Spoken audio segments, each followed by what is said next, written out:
Did you know your external applications and AI agents can now interact directly with Power BI Desktop?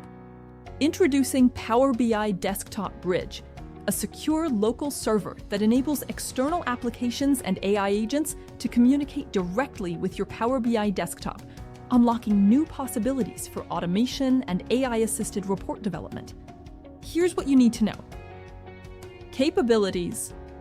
Power BI Desktop Bridge lets external tools check your desktop's capabilities, identify which report is currently open, detect unsaved changes, capture PNG screenshots of reports, and reload report files from disk, all through secure local APIs.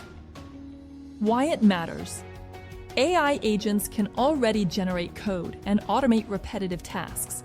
With Desktop Bridge, they can also interact with your live Power BI environment, helping accelerate report creation, testing, and refinement, reducing work that often takes hours to just minutes.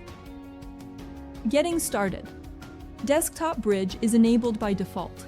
If you've turned it off, go to File, then Options and Settings, then Options, then Preview Features, then enable external tool access to Power BI Desktop through secured local APIs. Have you tried Power BI Desktop Bridge yet? Let us know how you plan to use it. Stay tuned for more Power BI updates.